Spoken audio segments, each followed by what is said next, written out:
एक बार पुनः से आपका महर्षि अरविंद कॉलेज के ऑनलाइन प्लेटफॉर्म पर हार्दिक स्वागत एवं अभिनंदन। आज हम बीएससी पार्ट थर्ड ईयर के लिए जूलॉजी का नया टॉपिक नेचुरल रिसोर्स लेकर आए हैं। हमारा आज का टॉपिक है नेचुरल रिसोर्स, प्राकृतिक संसाधन।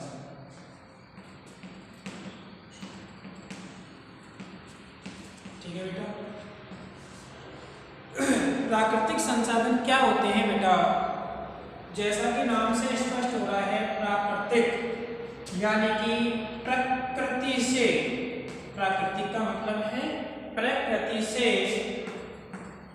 मिलने वाले संसाधन। प्रकृति से मिलने वाले संसाधन। संसाधन का मतलब क्या है बेटा? जो हमारे लिए आवश्यक पदार्थ हैं वो कहाँ से मिल रहे हैं बेटा? प्रकृति से मिल रहे हैं, उनको क्या बोलते हैं? प्राकृतिक संसाधन कहते हैं बेटा।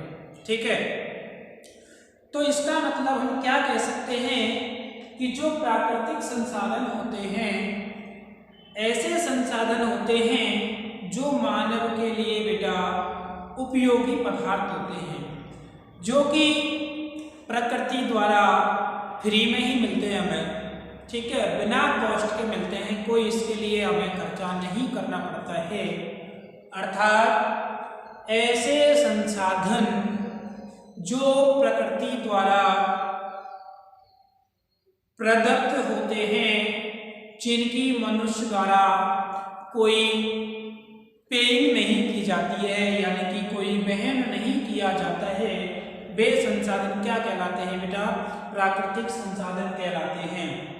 अतः दूसरे तरीके से भी परिभाषित कर सकते हैं हम बेटा प्राकृतिक संसाधनों को कि प्राकृतिक संसाधन क्या होते हैं। देखिए, प्राकृतिक संसाधन मतलब कि ऐसे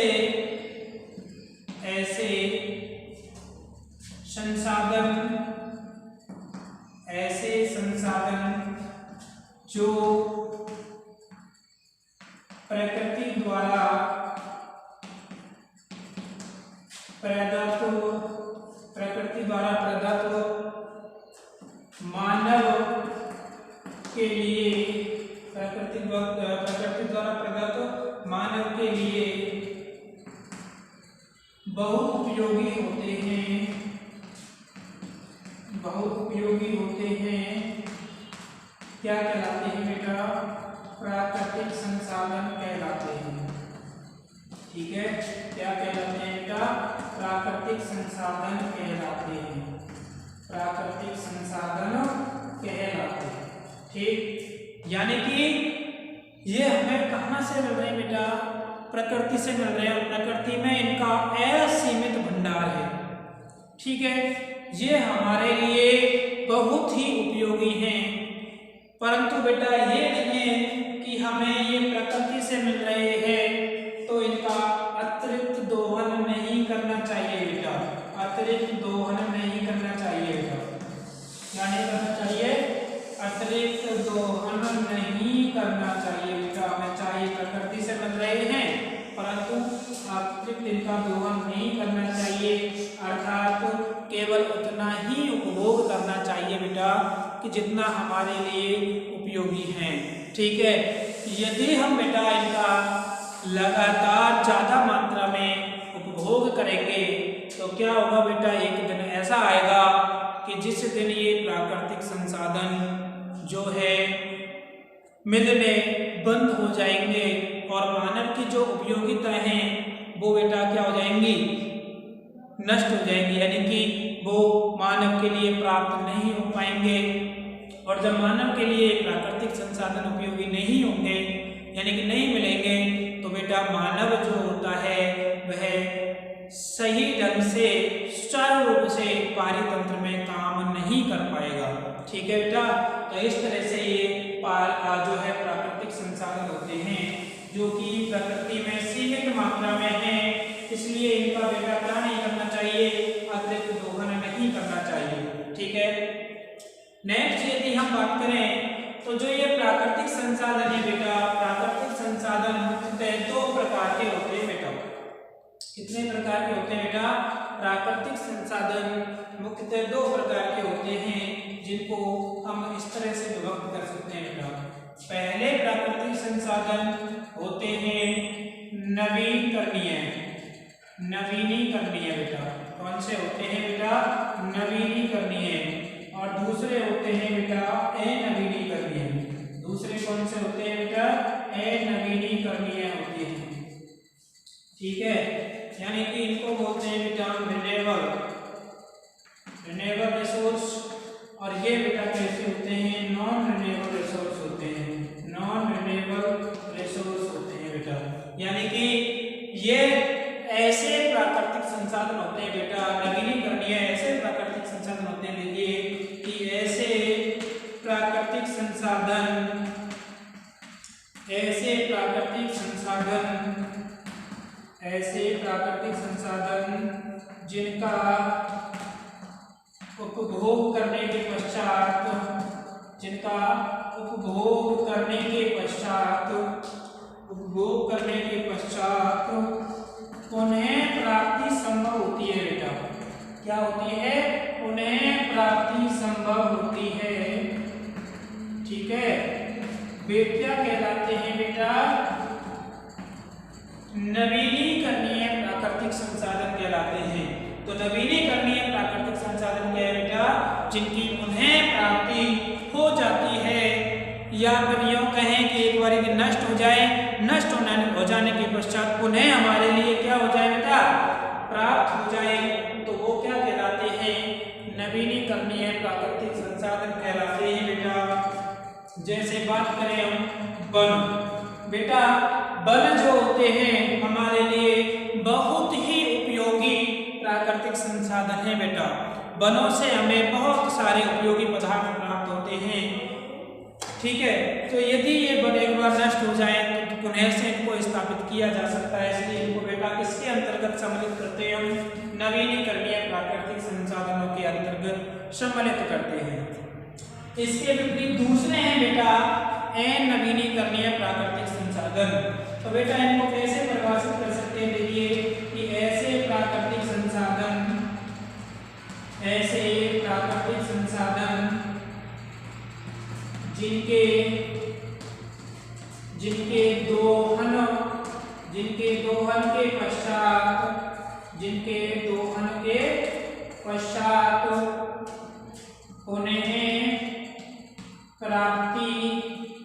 उन्हें प्राप्ति संभव नहीं होती है बेटा।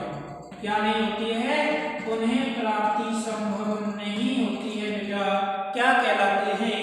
अनवीनीकरणीय या नॉन रिन्यूएबल रिसोर्स कहलाते हैं बेटा, ठीक है। मतलब यदि एक बार इनका हमने ज्यादा मात्रा में उपयोग कर लिया और ये समाप्त हो गए तो हमारे लिए पुनः प्राप्त होने वाले नहीं हैं बेटा। जैसे बात करें हम कि पेट्रोलियम पदार्थ बेटा, क्या होते हैं? पेट्रोलियम पदार्थ भी मानव के लिए उपयोगी है, नहीं है, ठीक है। तो ये बेटा कहाँ से प्राप्त हो रहे हैं? हमें प्रकृति द्वारा ही तो प्राप्त हो रहे हैं ना। तो ये कैसे पदार्थ है बेटा? यदि एक बार इनकी समाप्ति हो गई तो क्या होगा? ये हमें पुनः से प्राप्त होने वाले नहीं हैं, इसलिए बेटा इनको हम क्या बोलते हैं? अनवीनीकरणीय प्राकृतिक संसाधन कहते हैं बेटा, ठीक। तो इस तरह से प्राकृतिक संसाधन मुख्यतः दो प्रकार के होते हैं। अब बेटा ये जो नवीनीकरणीय संसाधन है और अनवीनीकरणीय संसाधन है बेटा, ये जीवों को ऊर्जा प्राप्ति का मुख्य स्रोत होते हैं बेटा। जीवों को इनसे क्या मिलती है बेटा? ऊर्जा मिलती है। वनों से भी ऊर्जा मिलती है, तो पेट्रोलियम पदार्थों से भी ऊर्जा मिलती है बेटा। और ऊर्जा जीवों के लिए एक मुख्य अवयव होता है बेटा, अर्थात ऊर्जा के बिना जीवों की कल्पना नहीं की जा सकती है, ठीक है। तो बेटा एक तरीके से तो प्राकृतिक संसाधन जो होते हैं दो प्रकार के हैं, नवीनीकरणीय और अनवीनीकरणीय, ठीक। अब बेटा ये जो दोनों प्राकृतिक संसाधन हैं प्राकृतिक संसाधन? बेटा ये एक तो क्या कर सकते हैं, सीधे ही ऊर्जा का उत्पादन कर सकते हैं बेटा, सीधे ही इनसे क्या मिल सकती है बेटा, ऊर्जा मिल सकती है, यानी सीधा उपयोग किया और इनसे ऊर्जा मिल गई। बल्कि बेटा कुछ ऐसे संसाधन भी होते हैं बेटा जिनसे डायरेक्टली ऊर्जा नहीं मिलती है, अर्थात ऊर्जा के स्रोतों के रूप में ऊर्जा के स्रोत के आधार पर इनको भी आगे विभक्त किया जा सकता है। अर्थात कुछ ऐसे प्राकृतिक संसाधन होते हैं जिनसे ऊर्जा डायरेक्टली या सीधी ना मिल करके प्रमुख स्रोतों के रूप में मिलती है। तो बेटा आगे चल के हम इन नवीनीकरणीय और अनवीनीकरणीय प्राकृतिक संसाधनों को भी है ना बेटा ऊर्जा के स्रोत के आधार पर, इसके आधार पर ऊर्जा के स्रोत के आधार पर प्राकृतिक संसाधनों को हम दो भागों में बांट सकते हैं। तो बेटा देखिए कि ऊर्जा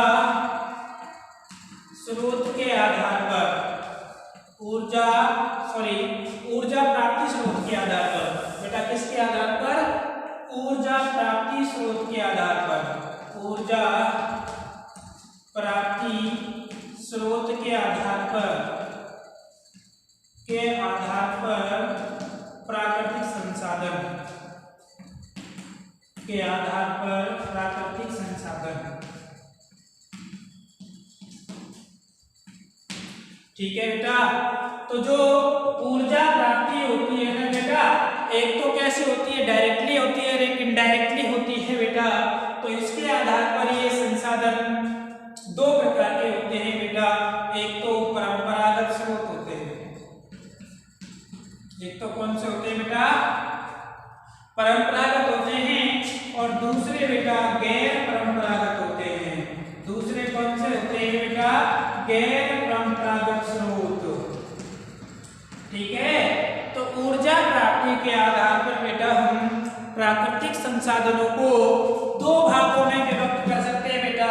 एक तो परंपरागत स्रोत होते हैं बेटा, कौन से होते हैं, परंपरागत स्रोत होते हैं, और दूसरे होते हैं बेटा गैर परंपरागत स्रोत। तो बेटा इनका मतलब क्या है, थोड़ा सा इनका अर्थ जानने की कोशिश करते हैं। देखिए बेटा क्या होता है इनका मतलब, परंपरागत स्रोत जैसा कि इसके शब्द के अंदर ही छिपा हुआ है कि ऐसे ऊर्जा के स्रोत जो परंपरा से, पुरानी परंपरा से चले आ रहे हैं, प्राचीन परंपरा से चले आ रहे हैं बेटा। ठीक है, वो कैसे कहलाते हैं, परंपरागत स्रोत बेटा। तो बेटा हमने देखा है कि जैसे कोयला की बात करें हम, तो कोयले से बेटा बहुत पुरानी सदियों से ही कोयले का उपयोग किसके लिए किया जा रहा है बेटा, ऊर्जा की प्राप्ति के लिए। जैसे बेटा आपको मैं याद दिलाने की कोशिश करता हूँ कि बेटा पहले भाप के ईंधन चला करते थे, तो उनमें किसका उपयोग किया जाता था बेटा, ऊर्जा की प्राप्ति के लिए कोयले का उपयोग किया जाता था। वर्तमान में बेटा क्या किया जा रहा है, कोयले से विद्युत का उत्पादन भी किया जा रहा है। इसके अलावा बेटा वर्तमान में जो रेलगाड़ियां चल रही हैं वो पेट्रोलियम पदार्थों से चल रही हैं, वो भी किसका स्रोत है बेटा, ऊर्जा का ही स्रोत है। तो बेटा परंपरागत स्रोत वे होते हैं जो परंपरा से चले आ रहे हैं, अर्थात ये जो होते हैं ना बेटा परंपरागत स्रोत अनवीनीकरणीय स्रोत होते हैं। कैसे होते हैं बेटा, अनवीनीकरणीय स्रोत होते हैं, अर्थात इनकी परंपरा है, यदि ये नष्ट हो गए ना बेटा तो पुनः प्राप्त होने वाले नहीं है। ठीक है, क्यों, इसका उदाहरण हम ले सकते हैं कि जैसे सपोज कीजिए जो प्राकृतिक कोयला है बेटा, प्राकृतिक कोयला का निर्माण कैसे हुआ है, हजारों लाखों वर्षों पहले। प्राकृतिक कोयला जो है हजारों लाखों वर्षों पहले जब प्रलय हुआ था, तो उस दौरान पृथ्वी की उथल पुथल के कारण पेड़ पौधे एवं जीव जंतुओं के अवशेष पृथ्वी के अंदर क्या हो गए थे, दब गए थे। उस दब जाने के कारण बेटा कोयला और पेट्रोलियम पदार्थों का हुआ है निर्माण। ठीक है, तो इसलिए बेटा इनका निर्माण जल्दी से संभव नहीं है। परंपरागत जो ऊर्जा के स्रोत हैं उनका निर्माण शीघ्रता से निर्माण संभव नहीं है बेटा, इसलिए ये कैसे कहलाते हैं, स्रोत अनवीनीकरणीय कहलाते हैं। तो बेटा परंपरागत स्रोत कौन से होते हैं, अनवीनीकरणीय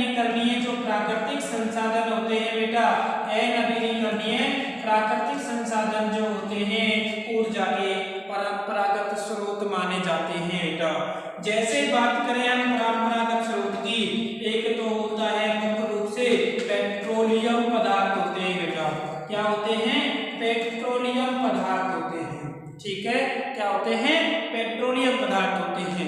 तो ये पेट्रोलियम पदार्थ बेटा एक प्राकृतिक रूप से मिश्रित अवस्था में पाए जाते हैं। प्राकृतिक रूप से कैसी अवस्था में पाए जाते हैं बेटा? मिश्रित अवस्था में पाए जाते हैं, जिसके अंदर बेटा पेट्रोलियम पदार्थों में क्या क्या होता है देखिए, एक तो पेट्रोल सम्मिलित होता है, एक डीजल सम्मिलित होता है बेटा, इसके अलावा केरोसिन होता है बेटा। ठीक है, केरोसिन के अलावा एलपीजी गैस होती है बेटा। ये सब मिश्रण क्या कहलाता है? पेट्रोलियम पदार्थ कहलाता है। तो बेटा ये पेट्रोलियम पदार्थ जो होते हैं जीवों के लिए ऊर्जा की प्राप्ति के मुख्य स्रोत होते हैं बेटा। इन पेट्रोलियम पदार्थों से लगभग 38% ऊर्जा का उत्पादन होता है बेटा, ऊर्जा का उत्पादन। ठीक है, तो ये पेट्रोलियम पदार्थ जो है ना प्रकृति में सर्वाधिक ऊर्जा प्राप्ति के स्रोत होते हैं बेटा। सर्वाधिक ऊर्जा प्राप्ति के स्रोत कौन से होते हैं बेटा? परंपरागत स्रोत होते हैं, और परंपरागत स्रोतों में भी लगभग 38% ऊर्जा का उत्पादन किससे होता है बेटा? पेट्रोलियम पदार्थों से होता है। ठीक है, जिनमें किसका उपयोग होता है? Petrol, diesel, kerosene, LPG gas इत्यादि का उपयोग होता है बेटा। ठीक, अब बेटा क्या हो रहा है कि वर्तमान में इन पेट्रोलियम पदार्थों का उपयोग इतना अधिक बढ़ता जा रहा है कि बेटा ये पेट्रोलियम पदार्थ उस सीमा तक पहुंच रहे हैं कि एक दिन ऐसा आएगा कि ये हमसे छूट जाएंगे, यानी कि इनकी प्रकृति से क्या हो जाएगी? समाप्ति हो जाएगी। तो ये एक अनुमान आया है बेटा। वैसे देखा जाए ना, तो देखा जाए तो ये सभी जो पेट्रोलियम पदार्थ हैं, petrol, diesel, kerosene, LPG gas जो इत्यादि हैं, इनके समाप्त होने की बेटा अवधि अलग अलग हो सकती है, परंतु एक अनुमान के अनुसार ऐसा माना गया है कि लगभग 22वीं शताब्दी जैसे ही प्रारंभ होगी तो उस दौरान इनकी समाप्ति हो सकती है बेटा। ठीक है, ऐसा अनुमान है कि जैसे ही 22वीं शताब्दी प्रारंभ होगी तो उनमें से कुछ पदार्थ ऐसे हो सकते हैं जिनकी समाप्ति हो सकती है बेटा। इसलिए जो पेट्रोलियम पदार्थ है बेटा, इनका उपयोग विवेकपूर्ण करना चाहिए, यानी कि अत्यधिक मात्रा में नहीं करना चाहिए। ठीक है, तो इस तरह से पेट्रोलियम पदार्थ हैं। दूसरे आते हैं बेटा, पेट्रोलियम पदार्थों के अलावा आते हैं कोयला आता है बेटा परंपरागत स्रोत में। दूसरा परंपरागत स्रोत कौन सा होता है बेटा? एक तो पेट्रोलियम पदार्थ हो गया बेटा, दूसरा होता है कोयला बेटा। दूसरा कौन सा होता है बेटा? कोयला होता है। अब यह कोयला जो होता है, कोयले का निर्माण भी कैसे हुआ है बेटा? वही प्रक्रिया जिस तरह से पेट्रोलियम पदार्थों का निर्माण हुआ है, उसी तरह से कोयले का निर्माण हुआ है। प्रकृति में जीव जंतुओं एवं पेड़ पौधों वनस्पतियों के दबे हुए अवशेषों के कारण हजारों लाखों वर्षों की क्रिया के परिणाम स्वरूप इन दोनों पदार्थों का संश्लेषण हुआ है बेटा। इस कोयले का उपयोग भी हम किसके लिए करते हैं? विद्युत उत्पादन के लिए करते हैं, यानी कि तापीय विद्युत संयंत्रों में विद्युत ऊर्जा के उत्पादन के लिए बेटा कोयले का उपयोग करते हैं। और लगभग कोयले के द्वारा संपूर्ण विश्व को 25% ऊर्जा का उत्पादन किया जाता है। कोयले के द्वारा संपूर्ण विश्व में कितने प्रतिशत ऊर्जा का उत्पादन किया जाता है? कोयले से लगभग 25% ऊर्जा का उत्पादन कोयले के द्वारा किया जाता है बेटा। वर्तमान में क्या हो रहा है कि कोयला जो होता है प्रदूषण ज्यादा फैलाता है, इसकी वजह से इसके स्थान पर जो है और उपयोग और पदार्थों का उपयोग किया जाता है। क्योंकि कोयले में बेटा एक तो नाइट्रोजन होता है और सल्फर होता है बेटा। नाइट्रोजन और सल्फर की अधिकता होती है, जिसके कारण यह प्रदूषण का कारण बनता है। हम बेटा प्राकृतिक कोयले की बात कर रहे हैं। प्राकृतिक कोयले में नाइट्रोजन और सल्फर की अधिकता होती है, इसके कारण कोयला बेटा क्या कर सकता है? प्रदूषण भी कर सकता है। तो इस तरह से ऊर्जा प्राप्ति के ये परंपरागत स्रोत होते हैं। ठीक है, दूसरे होते हैं गैर परंपरागत बेटा। गैर परंपरागत ऐसे ऊर्जा प्राप्ति के स्रोत होते हैं बेटा इन्हें हम बेटा नवीनीकरणीय संसाधन भी कह सकते हैं बेटा। ये कौन से होते हैं? जो नवीनीकरणीय प्राकृतिक संसाधन होते हैं। नवीनीकरणीय प्राकृतिक संसाधन कैसे होते हैं बेटा? ऊर्जा के गैर परंपरागत स्रोत होते हैं बेटा। बेटा ये जो होते हैं इनकी पुनः प्राप्ति संभव हो सकती है, अर्थात इनका हम थोड़ी बहुत अधिक मात्रा में अतिरिक्त दोहन भी कर सकते हैं, जैसे बायोगैस। बायोगैस क्या है? ऊर्जा का गैर परंपरागत स्रोत है। इसके अलावा बेटा बायोगैस के अलावा गोबर गैस, ठीक है। इसके अलावा बेटा पवन चक्की हमेशा किससे चलती है? हवा से चलती है, पवन चक्की है। इसके अलावा बेटा सौर ऊर्जा है। ये सब कैसे हैं बेटा? ऊर्जा के गैर परंपरागत स्रोत माने जाते हैं, ठीक है। तो इस तरह से ये नवीनीकरणीय प्राकृतिक संसाधन जो होते हैं ऊर्जा के गैर परंपरागत स्रोत होते हैं, जिनकी पुनः प्राप्ति संभव हो सकती है बेटा।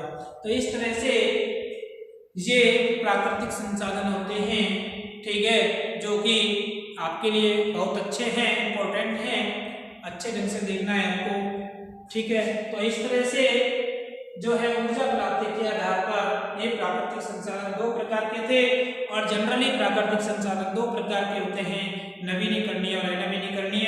और ये नवीनीकरणीय और अनवीनीकरणीय ऊर्जा प्राप्ति के आधार पर दो प्रकार के होते हैं, परंपरागत और गैर परंपरागत, ठीक है। तो इस तरह से यहाँ पे टॉपिक कंप्लीट हो जाता है। यदि अभी इसमें किसी तरह की आपको प्रॉब्लम होती है तो कमेंट्स करके पूछ लेगा, ठीक है। Thank you.